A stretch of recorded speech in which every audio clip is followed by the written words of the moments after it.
The flashing blue and red lights reflected off the rearview mirror, washing the interior of the car in an eerie glow. The sound of a police siren, once a distant hum, had grown into an overwhelming force that demanded submission. He had pulled over the second he saw the lights, both hands firmly gripping the wheel, every muscle in his body tense. He had done everything by the book, signaled, slowed down, parked properly. And yet, in the pit of his stomach, he already knew. He had seen this before. He had lived this before. The officer approached with slow, deliberate steps, the thud of his boots against the pavement echoing in the silence. A moment later, there was a harsh knock on the window, sharp enough to make him flinch. License and registration. The voice was cold, authoritative, and laced with something else, something darker. He turned slowly, moving with the caution ingrained in him after years of knowing what could happen in situations like this. He met the officer's gaze, seeing nothing but disdain staring back at him. "May I ask what the problem is, officer?" The officer scoffed, shifting his weight. "You ran a stop sign back there." He knew that was a lie. He had been careful, painfully careful, but arguing would only escalate the situation. "That doesn't sound right." "I'm sure I stopped." The officer's expression hardened, and in one swift motion, he reached for the door handle and yanked it open. "I said, get out of the damn car." His pulse spiked. He moved slowly, stepping out with calculated precision, his hands up, open, non-threatening. The officer grabbed his arm, twisting it behind his back with unnecessary force, shoving him forward until his chest slammed against the hood of the car. A small crowd had begun to gather on the sidewalk, people stopping, pulling out their phones, recording. "You think you're special?" The officer muttered under his breath, pressing down harder. "Think you can do whatever you want? Walk around like you own the damn world? People like you never learn." The words hit harder than the force on his back. "People like you." He took a slow breath, steadying himself, his heart pounding as he stared at the blurred reflection of himself in the windshield. The rage was there, burning in his chest, but he swallowed it down. This was a game he knew well, one that could turn deadly in an instant. The officer patted him down aggressively, yanking his wallet from his pocket. He barely glanced at the ID before tossing it onto the hood, a sneer curling his lips. "I should take your ass in just for giving me attitude." It was then, in that moment, that he knew it was time. "You might want to look at that ID again, officer." His voice was steady, unwavering. The officer scoffed, grabbing the wallet without a second thought. But then, he saw it. His hands trembled as his eyes locked onto the words beneath the name. His lips parted, his breath hitching. He read it once. Then again. His entire body went stiff. Chief of Police. The color drained from his face. He took a step back, his grip on the cuffs loosening. The crowd, once murmuring, fell into an eerie silence. The officer blinked rapidly, his mouth opening and closing as if trying to form words, but nothing came out. He looked up, his entire demeanor shifting from dominance to desperation.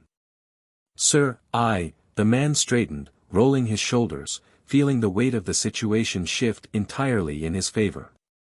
He turned, locking eyes with the officer, and for the first time, he allowed the full gravity of who he was to settle in the air between them. "You just assaulted your new boss." The officer staggered back, his breath hitching in panic. The crowd, sensing the shift, murmured in disbelief. Phones were still recording. Every second of this moment, every ounce of this humiliation, was being captured. The officer took another step back, eyes darting around as if searching for an escape. But there was none. This was it. And the consequences? They were just beginning. Before we dive into today's story, we want to take a moment to say this: Plow of Twist stands against racism in all its forms. This channel is a space where justice, truth, and powerful storytelling come together. To every Black viewer watching this, your voice matters, your life matters, and your story deserves to be heard. Today's story is a reminder that karma always finds its way. We hope you enjoy this powerful tale of justice and redemption. If you haven't yet, hit that subscribe button and turn on notifications so you never miss a story that speaks the truth. Now, sit back and enjoy the ride. Let's get into it. The city of Chicago was a place of stark contrasts. The towering skyscrapers reflected the ambitions of the powerful, while the worn-down neighborhoods told the stories of those who struggled to make it. In the middle of this divided world stood Malcolm Carter, a man who had spent his entire life proving he deserved to be where he was. He wasn't just a man in uniform, he was a leader, a fighter, and a survivor of a system that had tried to break him at every turn. And now, he was about to take on the biggest challenge of his career. Malcolm had grown up in the South Side, a place where opportunity often felt like a distant dream. His mother, Denise Carter, had worked double shifts as a nurse just to keep the lights on. His father, Marcus Carter, had been a steelworker until an injury on the job left him unable to provide. But despite their struggles, they never let Malcolm believe he was anything less than capable of greatness. Denise used to say, "The world will try to tell you who you are, baby. Don't ever let them be right." He had taken those words to heart. He excelled in school, kept his record clean, and refused to give in to the temptations that had claimed so many of his childhood friends. But no matter how hard he tried, he wasn't immune to the weight of being a black man in America. His first encounter with the police had been when he was 13. He and his best friend, Jamal, had been walking home from the basketball courts when a squad car pulled up beside them.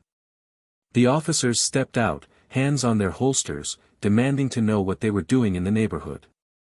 They had lived there their entire lives. It didn't matter. They were searched, humiliated, and sent on their way with a warning that meant nothing, except for the fact that they had been reminded exactly where they stood in the world. That moment had never left Malcolm. It shaped him. It made him angry, but more than that, it made him determined.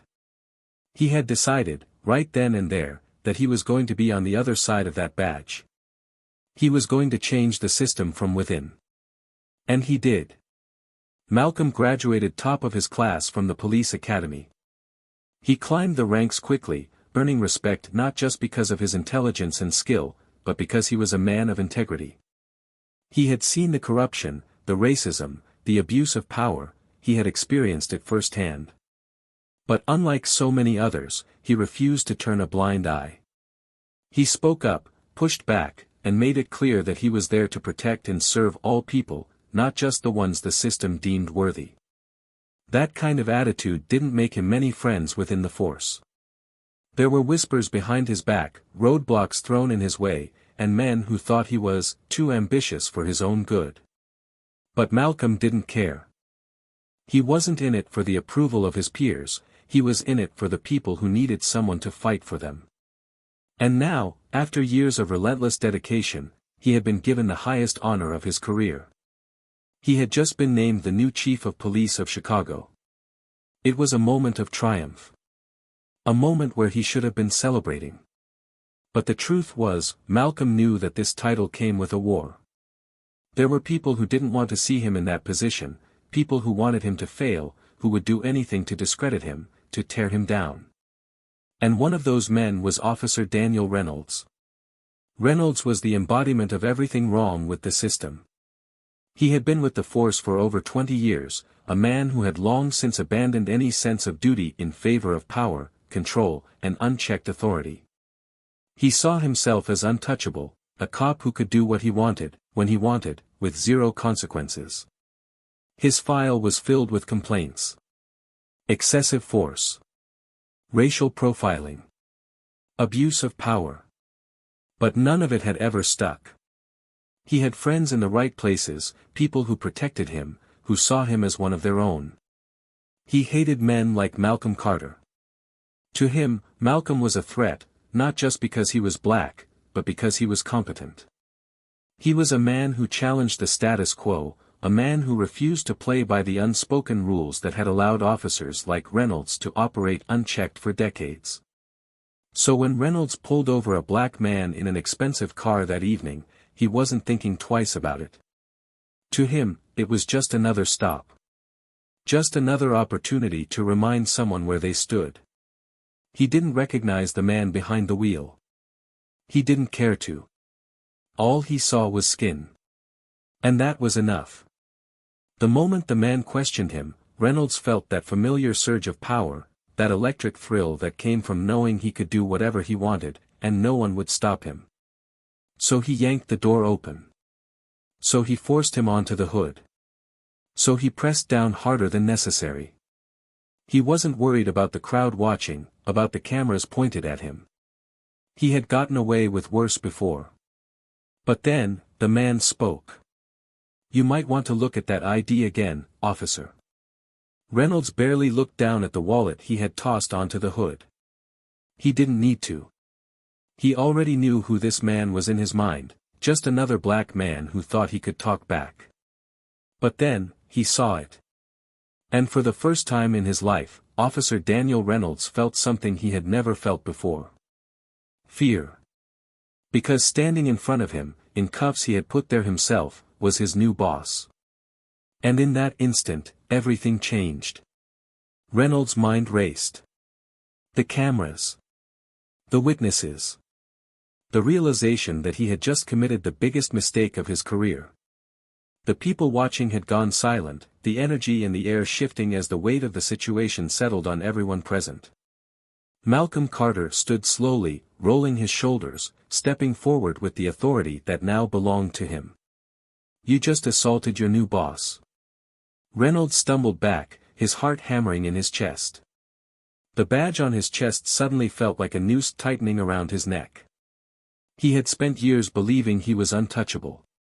But now, he was looking at the man who was about to prove him wrong. The silence that followed was suffocating. The air between them was thick, charged with something dangerous, something irreversible. Officer Daniel Reynolds, the man who had spent years using his badge as a shield for his unchecked authority, now stood frozen, his hands trembling as they gripped the ID he had so carelessly tossed aside just moments before. His breath came in short, uneven gasps, his mind scrambling for a way out of the mess he had just created. But there was no way out. The realization hit him like a freight train.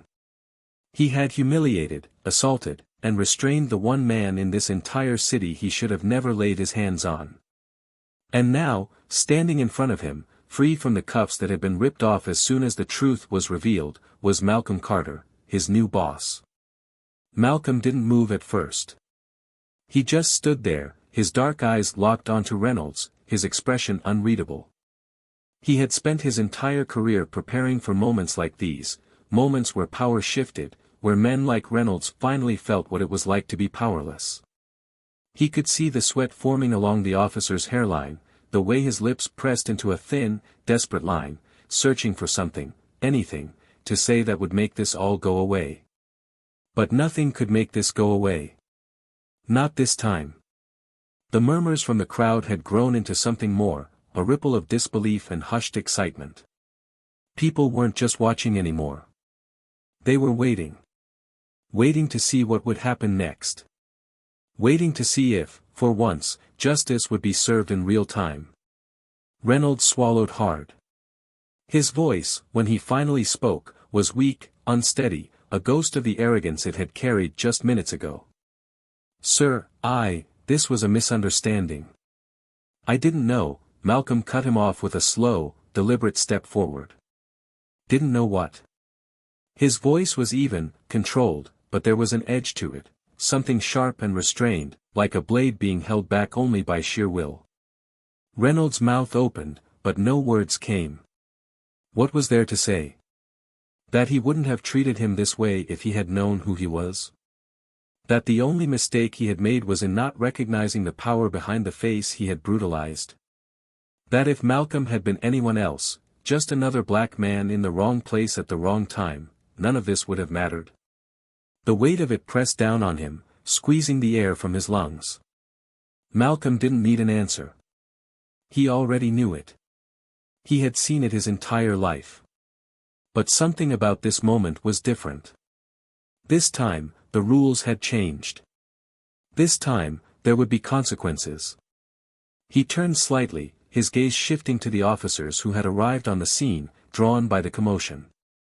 Some of them still looked stunned, their hands resting near their belts, unsure of what to do, unsure if they were supposed to step in, unsure if their loyalty should lie with their fellow officer or with the truth staring them in the face. Malcolm let out a slow breath. "Uncuff him." One of the younger officers hesitated before stepping forward, fumbling with the keys as he unlocked the metal restraints. The second they were off, Malcolm flexed his wrists, rolling his shoulders. He could still feel the pressure where Reynolds had shoved him against the hood, the ghost of violence lingering in his bones. Reynolds shifted uneasily, his eyes darting to the other officers, looking for some kind of support, but none of them met his gaze. His breath hitched. He wasn't used to this. He was used to being the one in control, the one who made the rules, the one who decided how things played out. But not this time. Malcolm's voice cut through the thick tension like a knife. "We're done here." Reynolds blinked. "Sir, I said we're done." There was nothing left to say. Malcolm turned, walking past him without another glance. The weight of every phone recording, every eye locked onto the scene, followed him as he moved, but he didn't stop. He didn't look back. He had more important things to do. As he slid into his car and drove off, his hands gripping the wheel a little tighter than usual, his mind was already racing ahead. Because this wasn't over. This wasn't just about one bad cop making a mistake. This was about a system that had allowed him to thrive, a system that had protected him, that had given him the confidence to believe he could do this and walk away without consequence. And Malcolm Carter wasn't going to let that happen. Back at the precinct, the atmosphere was tense.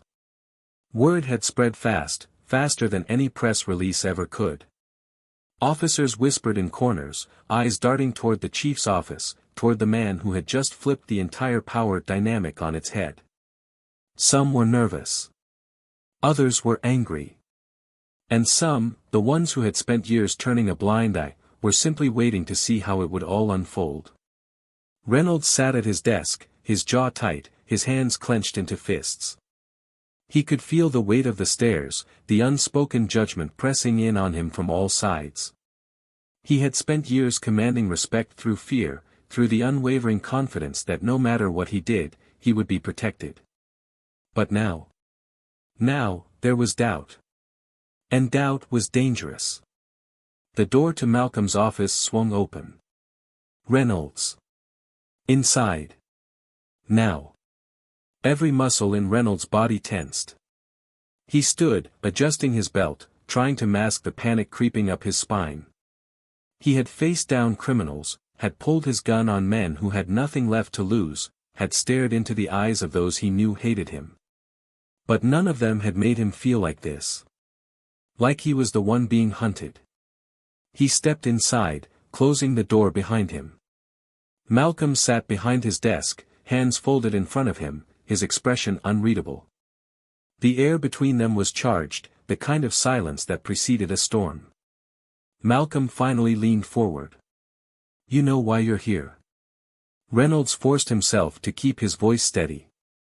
"Sir, I know. We're not doing that. No excuses. No fake apologies. No pretending like you didn't know exactly what you were doing out there." Reynolds swallowed hard, his pulse hammering in his ears. "You put your hands on me," Malcolm continued, his voice dangerously low. "You shoved me against my own car. You put cuffs on me. You humiliated me in front of my city. In front of my people." He leaned in closer, his gaze razor-sharp. "And now, I get to decide what happens to you." The words hung in the air, thick with power. Reynolds finally understood what it felt like to have his entire future rest in someone else's hands. And for the first time in his life, he was terrified. The office felt heavier than usual, the weight of what was about to happen pressing against the walls, suffocating the air between them. Reynolds sat stiffly in the chair across from Malcolm's desk, his hands gripping the armrest so tightly his knuckles turned white. He wasn't used to being in this position, the one being judged, the one waiting for a verdict. His entire career, he had been the one with the power, the one making the calls, deciding the fates of the people he pulled over, arrested, pushed around. But now, all of that had shifted. Now, he was just another officer waiting to hear what his superior had to say. Malcolm sat back in his chair, elbows on the desk, fingers interlocked as he studied Reynolds. The silence stretched between them, growing heavier with each passing second.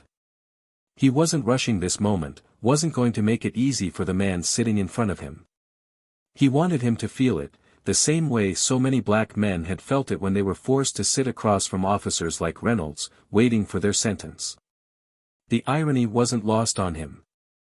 Malcolm let out a slow breath before speaking, his voice calm, measured, but sharp enough to cut through steel. "You know," he began, leaning forward, "in all my years on this force, I've come across men like you more times than I can count. Men who wear this badge not to protect and serve, but to control and dominate. Men who think that because they have a gun and a uniform, they get to decide who deserves dignity and who doesn't." He tilted his head slightly, his eyes never leaving Reynolds.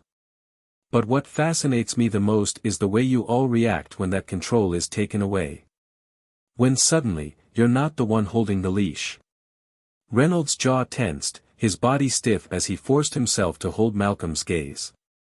He had faced down criminals, murderers, men with nothing to lose.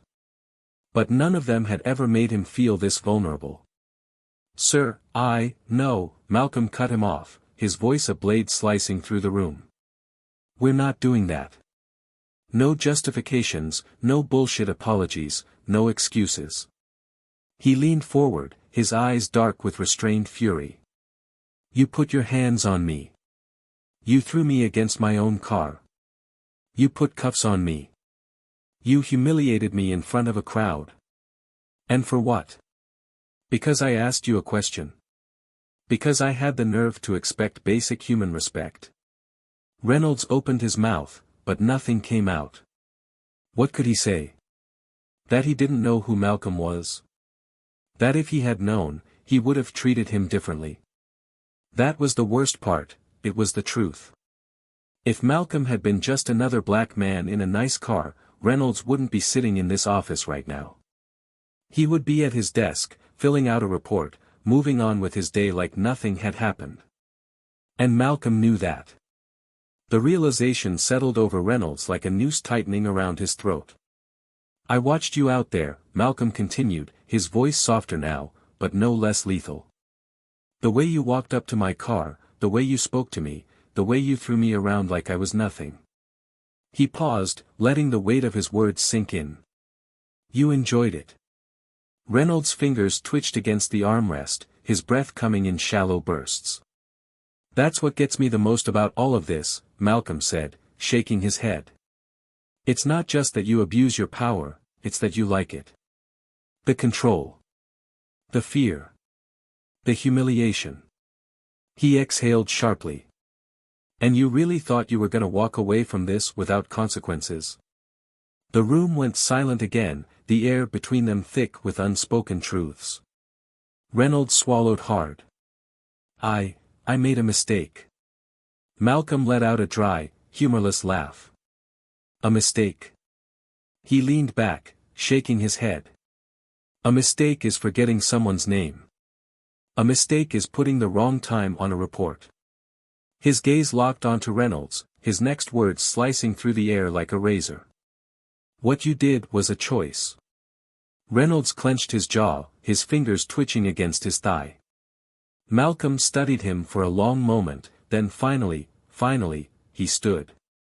He walked around the desk slowly, deliberately, until he was standing right in front of Reynolds. The power dynamic had never been clearer. Malcolm was above him now, not just in rank, but in every way that mattered. "So tell me," Malcolm said quietly, "what do you think should happen to you?" Reynolds hesitated, his throat dry. "Sir, no, Reynolds," Malcolm cut in, his voice eerily calm. "I want to hear you say it. What do you think should happen to a cop who does what you did? Reynolds stared at him, his chest rising and falling quickly. He knew what he should say. He should say that an officer who abuses his power should be fired, should be held accountable, should face consequences. But if he said that, he would be sealing his own fate. And if he didn't? Malcolm's gaze didn't waver. The silence stretched. Reynolds swallowed hard. I don't know. Malcolm let out a slow breath, nodding slightly, as if that answer had told him everything he needed to know. Well, Malcolm said, stepping back toward his desk. Lucky for you, I do. Reynolds tensed, his fingers tightening into fists. You're done, Malcolm said simply. Effective immediately, you're suspended pending investigation. And trust me, Reynolds, there will be an investigation. Reynolds' entire body stiffened. Sir, please, I don't want to hear it, Malcolm snapped, his voice cold and final. You don't get to beg for mercy now. Not after everything you've done. He shook his head. Get out of my office. Reynolds hesitated, his mind scrambling for something, anything, to change the outcome of this conversation. But there was nothing left to say. Slowly, stiffly, he rose to his feet. His head felt light, his stomach twisted into knots. He turned toward the door, his hand reaching for the knob. And then Malcolm spoke again, his voice quieter this time, but laced with something even deadlier than before.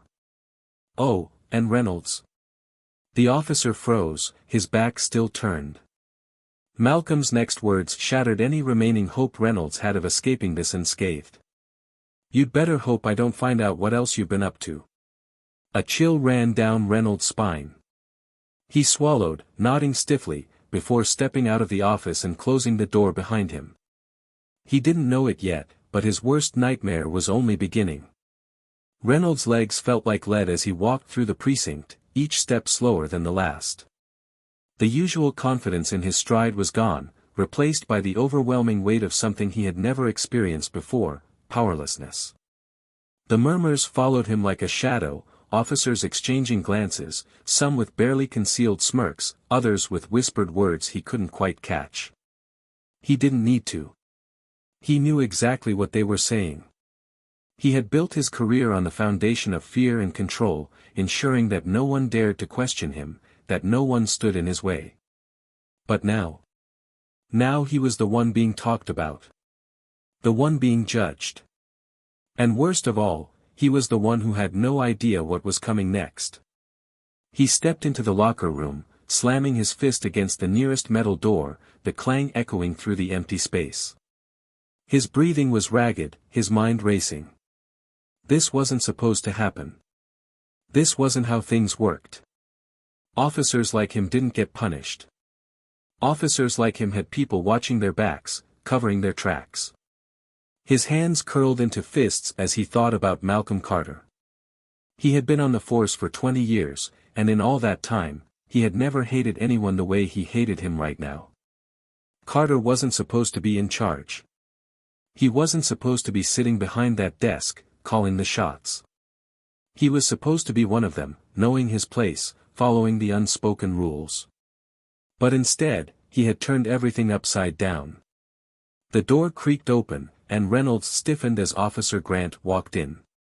Grant had been on the force almost as long as he had, another cop who understood the way things were supposed to work. But when their eyes met, Reynolds saw something he didn't like. Doubt. Grant leaned against the locker, arms crossed. So, it's true, he muttered. You really put your hands on him. Reynolds scoffed, shaking his head. Don't act like you haven't done worse. Grant's jaw tightened. Yeah, well, you did it to the wrong guy. Reynolds' chest burned with frustration. Since when do we answer to him? He spat. Since when do we let someone like him come in here and change everything? Grant didn't answer right away. He exhaled sharply, glancing toward the door before lowering his voice. Look, man. I don't like this any more than you do. But things are different now. Carter's not just some lieutenant we can push around. He's the damn chief. And you," he shook his head. "You made yourself his first example." Reynolds let out a bitter laugh. "And you think I'm just gonna roll over? Just let him take me down?" Grant's expression hardened. "What else are you gonna do?" That was the question, wasn't it? What the hell was he going to do? He could already feel the walls closing in. The suspension, the investigation, he knew where this was heading. It wasn't just about him anymore. Carter was coming for everything. The realization sent a sharp chill down his spine. Reynolds straightened, his voice lower now. "He's looking for something," he muttered. "Something to bury me with." Grant's eyes flickered with something unreadable. "Then you'd better hope there's nothing to find." But they both knew better. Reynolds had been untouchable for a long time. Too long. There were files, complaints swept under the rug, names and faces he had long forgotten. And if Carter really wanted to dig, he'd find it all. His mouth went dry.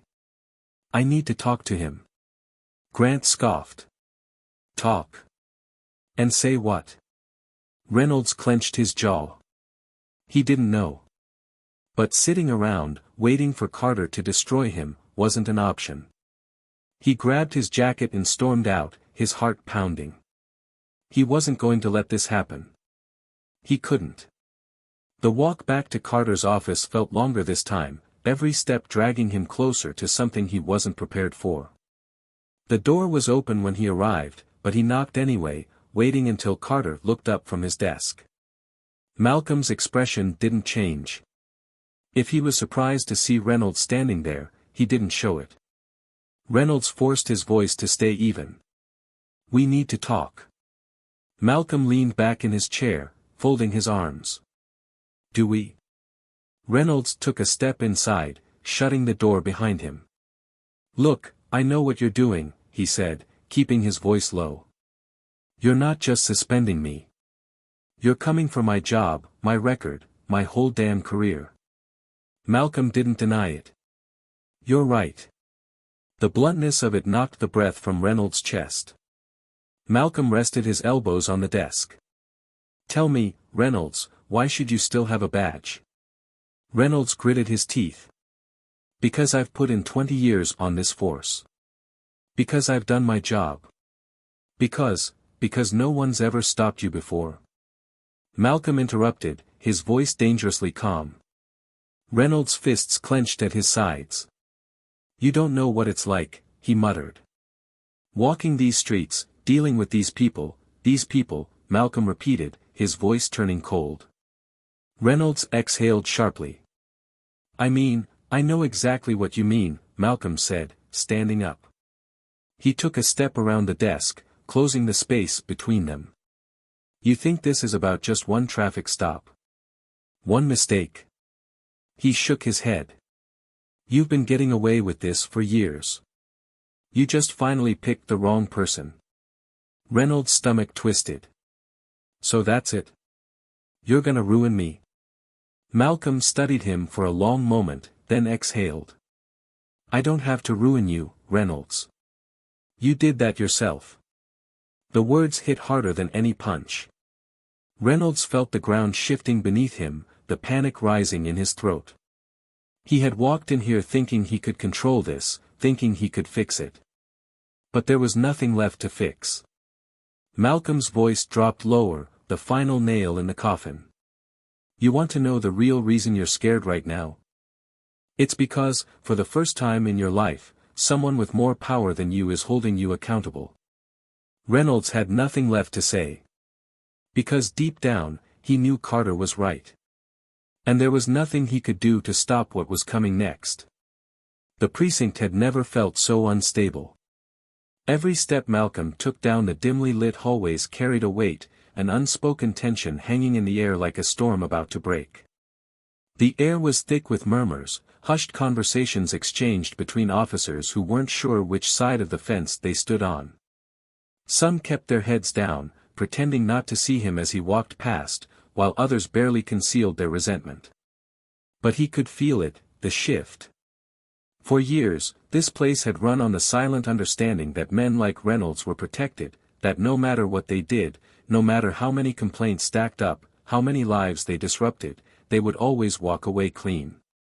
It had been the unspoken rule, the foundation upon which men like Reynolds had built their careers. And now that foundation was crumbling beneath them. Reynolds sat alone in his car, parked just outside the station, the tension in his body so tight it felt like his muscles were made of steel. He had spent his entire career as the hunter, the one who dictated how things played out, the one who held the power in every interaction. But now, he was the prey, and the realization was suffocating. His fingers tapped anxiously against the steering wheel, his leg bouncing up and down as his mind raced through every possible outcome. Suspension wasn't the end game. Carter wanted more. Carter wanted everything. And if there was one thing Reynolds knew for certain, it was that when a man had nothing left to lose, he became dangerous. He could already hear the whispers in the station, the way the younger officers looked at him differently, the way some of them had started avoiding him completely. He had been a figure of dominance here for so long that he had started to believe his own legend. That he was untouchable. That no one would ever dare come for him. And yet, here he was, sitting in his car like a man waiting for a verdict he already knew was coming. He clenched his fists, his jaw tightening. This wasn't over. Not by a long shot. Inside, Malcolm sat at his desk, his eyes scanning through stacks of reports, complaints, witness statements, a paper trail of unchecked abuse spanning years, decades. Some names he recognized immediately. Men who had been on the force long before him, officers who had passed down their methods like some twisted legacy, ensuring that the next generation carried the same blind entitlement, the same dangerous authority. He could feel the anger bubbling under his skin as he read through the reports, the stories of civilians who had come forward only to be dismissed, silenced, ignored. They had trusted the system to hold these men accountable. And the system had failed them. Again and again. A sharp knock at his office door pulled him from his thoughts, and when he looked up, he saw Captain Harris standing there, his face unreadable.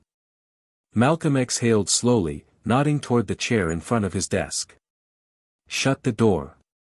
Harris stepped inside, closing the door behind him with a quiet click before lowering himself into the chair. He rubbed a hand over his face, letting out a long breath before speaking. You know you've stirred up a hornet's nest, right? Malcolm leaned back slightly, his eyes never leaving Harris. Good. Harris let out a humorless chuckle, shaking his head. You say that like you're not sitting in the middle of it. This department isn't built for what you're trying to do, Carter. You don't just come in here and start tearing down everything that's been in place for decades without consequences. Malcolm's expression didn't change. If it's built on protecting men like Reynolds, then maybe it's time it does come down. Harris studied him for a long moment before sighing, his voice lowering slightly. You've got people watching you now. People who don't like what you're doing.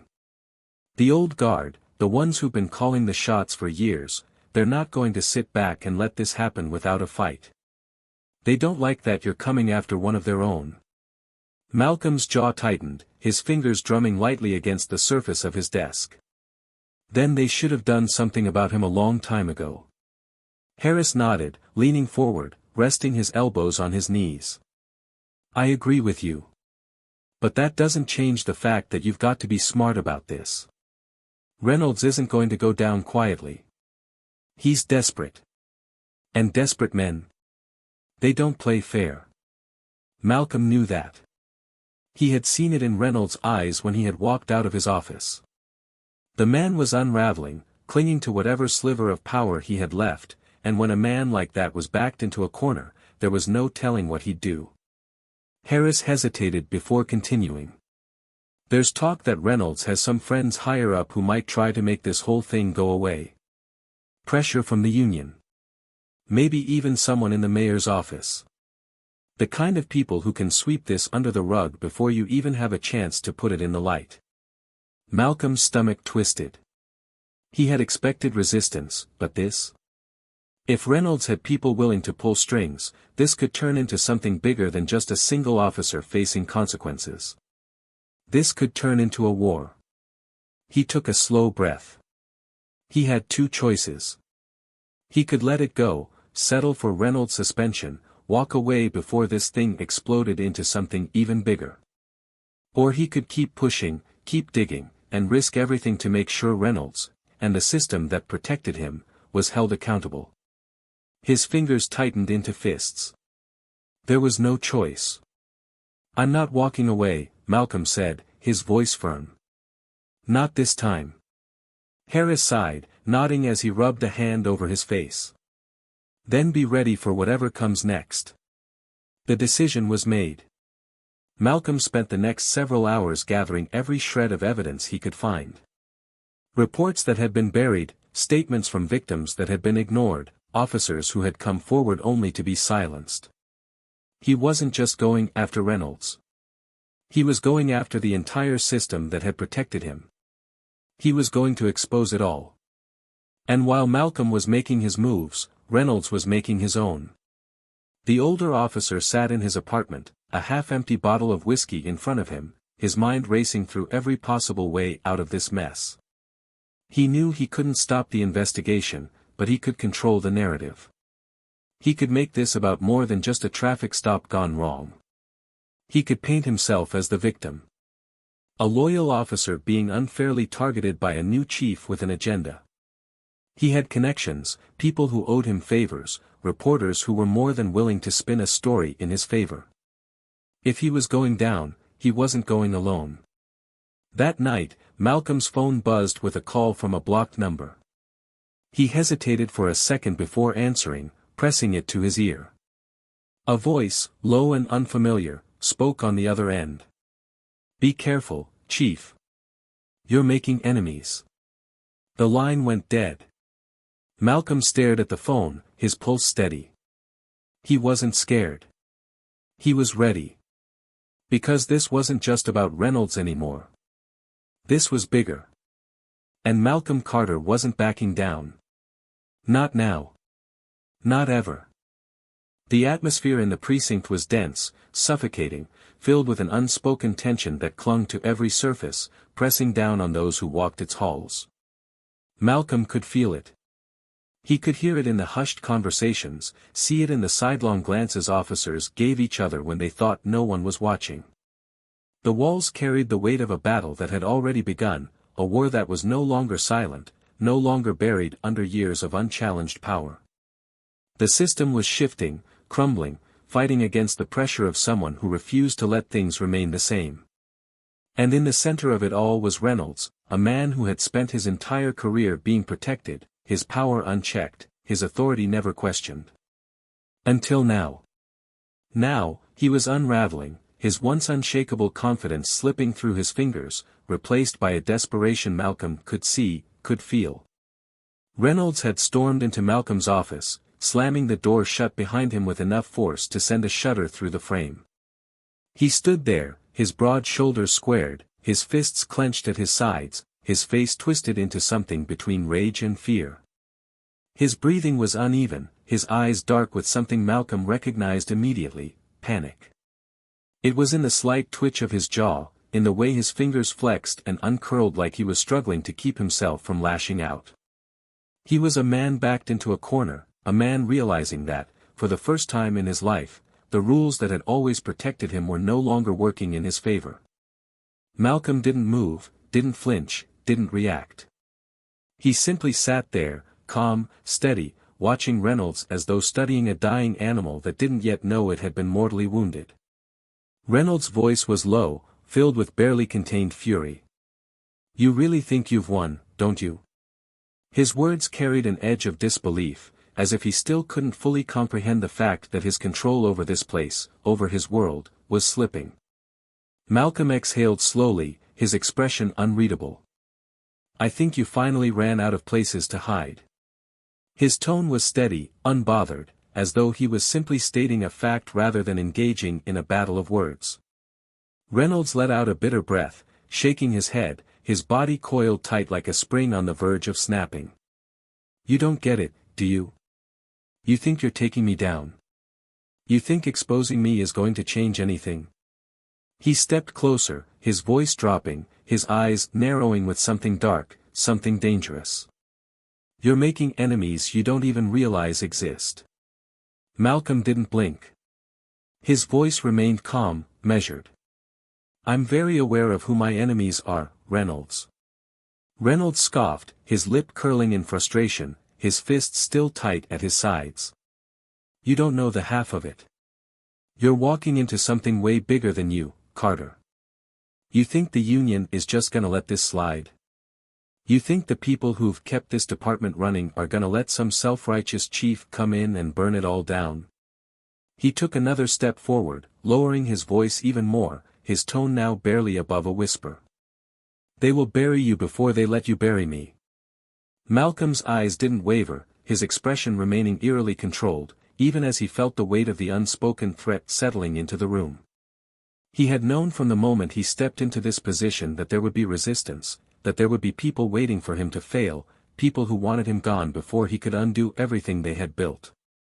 But what Reynolds failed to understand was that Malcolm had spent his entire life fighting against people like him, against a system designed to break him before he ever had a chance to stand.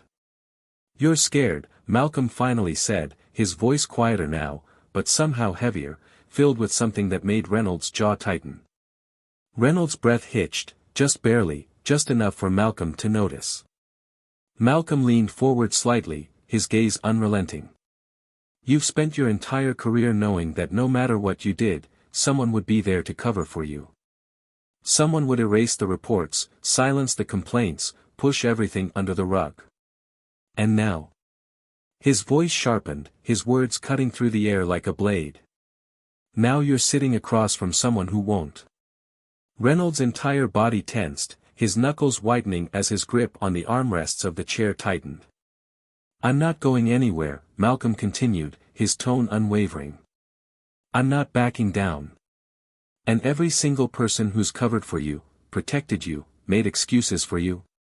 They can come for me if they want to. But I promise you, Reynolds, by the time they do, you'll already be gone. The silence that followed was suffocating, thick with something dangerous, something final. Reynolds' breathing had quickened just slightly, his nostrils flaring as he stared at Malcolm with a mixture of anger and something else, something he was desperately trying to hide. Fear. And that was when Malcolm knew. This was over. Reynolds might still have people in his corner, might still have connections willing to fight for him, but at the end of the day, he was alone. The system had always been built to protect men like him, until it wasn't.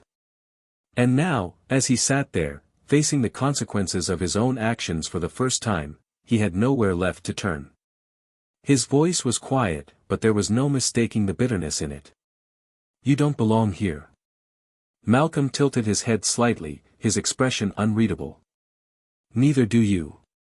Reynolds clenched his jaw, his hands curling into fists once more, but he said nothing. He knew there was nothing left to say. The silence stretched between them, heavy with years of unspoken truths, with the weight of a system that had been built to keep men like Malcolm out and men like Reynolds in power. But now, for the first time, the balance had shifted. Reynolds finally took a step back, his face blank, his posture stiff as he turned toward the door. He hesitated for just a second, standing there as though waiting for something, some last chance, some final opportunity to reclaim control. But there was nothing. That door led to a world that no longer belonged to him. And when he stepped through it, he would no longer be the man he once was. Malcolm didn't watch him go. He simply sat there, steady, unshaken, knowing that this fight wasn't over yet. He knew Reynolds had friends in high places, people who would try to pull strings, twist the story, make him the villain instead of the man who had spent years abusing his power. But Malcolm also knew something they didn't. He had nothing to lose. And if they thought this fight was over, they were dead wrong. The precinct walls seemed to close in on themselves, the air thick with something heavy, something unspoken, as Malcolm walked through the corridors. The silence wasn't absolute, officers still moved about, phones rang, papers shuffled, but there was a change, an undeniable shift in the way people carried themselves. Some officers refused to meet his gaze, others whispered as he passed, their voices dropping just low enough to ensure they wouldn't be caught.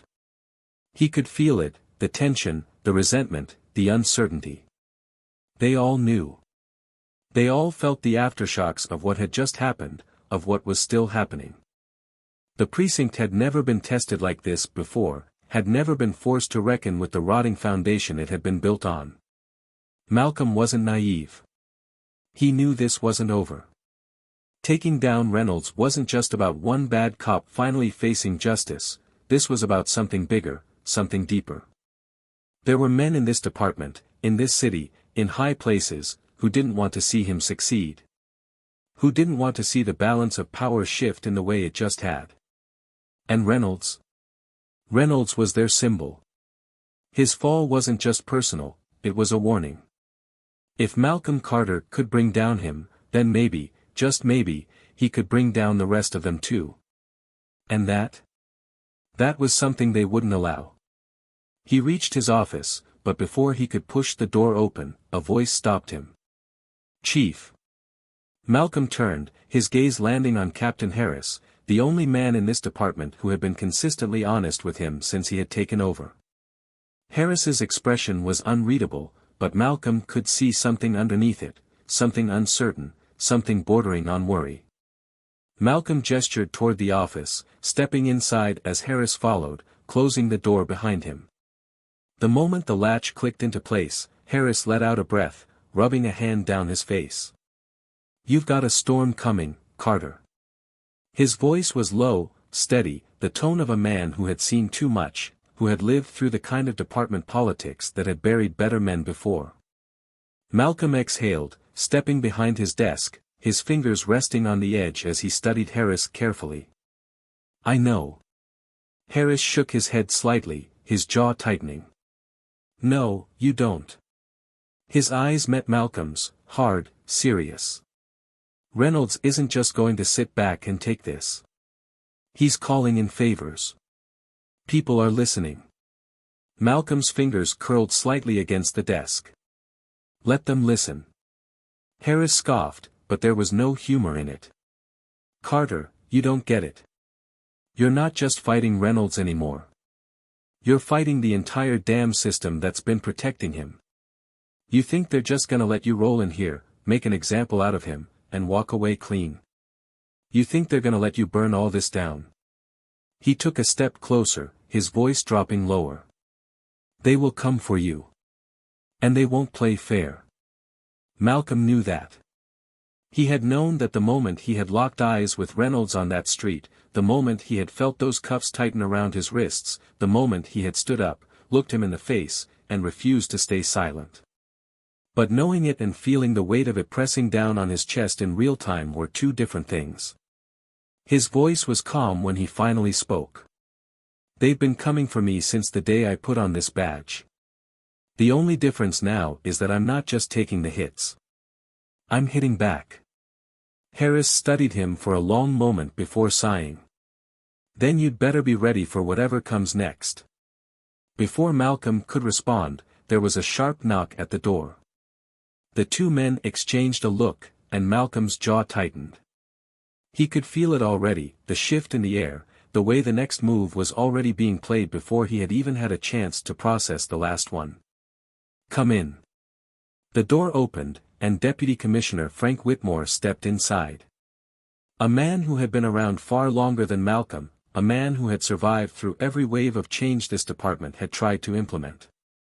He was old school, political, and dangerous in a way that wasn't loud but quiet, calculated. He didn't need to raise his voice to be deadly. He didn't acknowledge Harris as he stepped further in, his sharp eyes landing directly on Malcolm. "Chief Carter," he said, his tone deceptively smooth, controlled. "We need to talk." Malcolm's expression didn't shift. "Then talk." Whitmore's lips curved into something that almost resembled amusement. "Almost." He stepped further in, closing the door behind him, his hands clasping in front of him. "I'm here as a courtesy," he said, his voice light, too light. "To warn you." Malcolm raised an eyebrow. "Warn me?" Whitmore tilted his head slightly, studying him like a scientist observing a new test subject. "You think what you did to Reynolds was smart? You think you won something here?" He let out a soft chuckle, shaking his head. "You've done nothing but put a target on your back." Malcolm didn't flinch. "Funny. I thought that target was already there." Whitmore's expression didn't change. "You have a decision to make, Carter. You can walk away from this now, let this thing settle, and keep your position. Or you can keep pushing and see just how quickly everything you've built comes crashing down." Malcolm leaned back slightly, crossing his arms over his chest. "That a threat?" Whitmore smiled, but it wasn't friendly.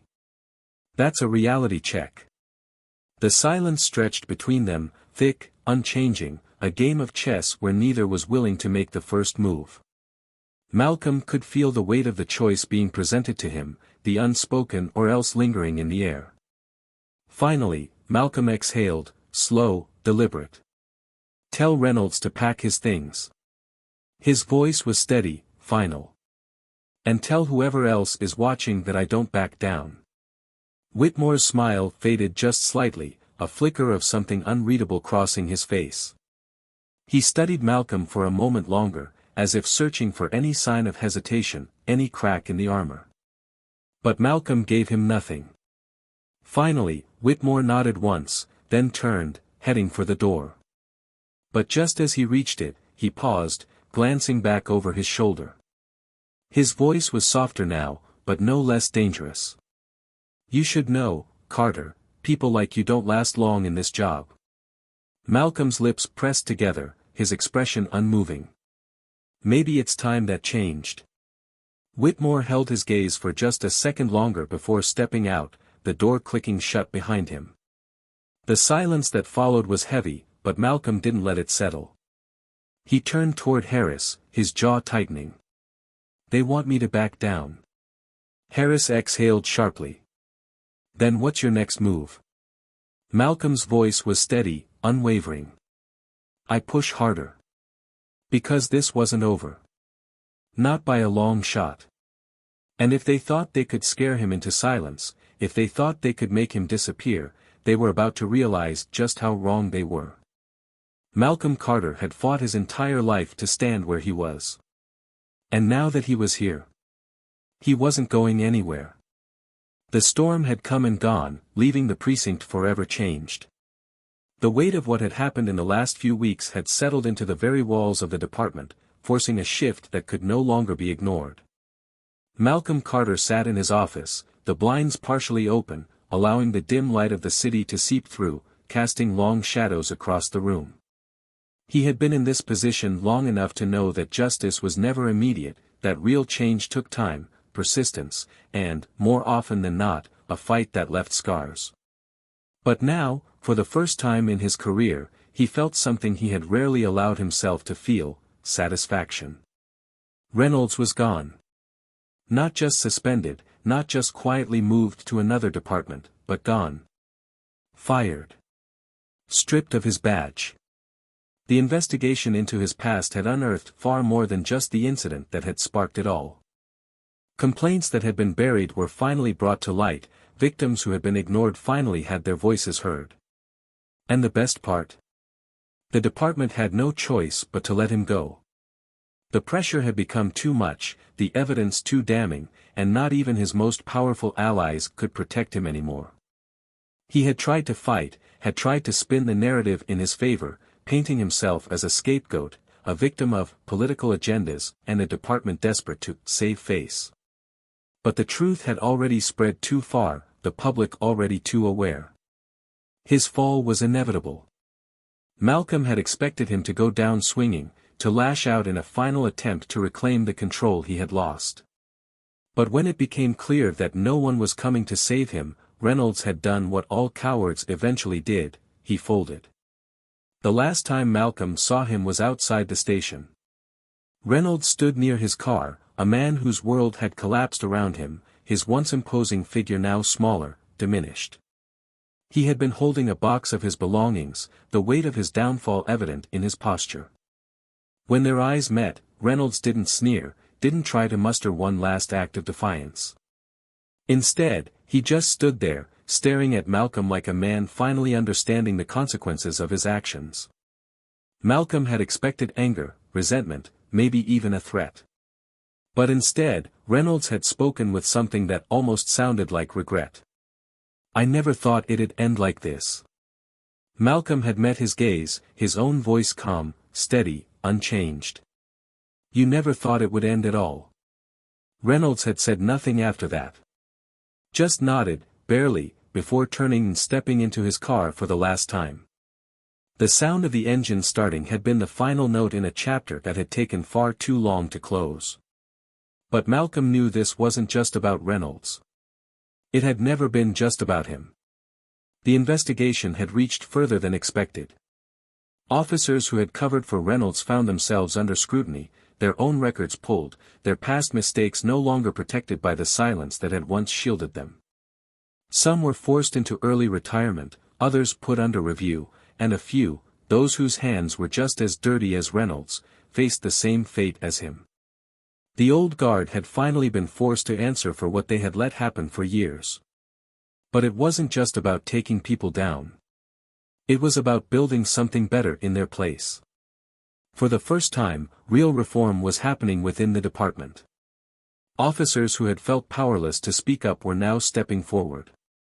Procedures were being rewritten, oversight was being implemented in ways that actually meant something.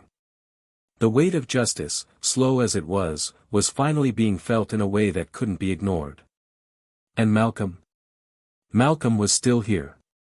Despite the threats, despite the warnings, despite every person who had tried to scare him into silence, he had stood his ground.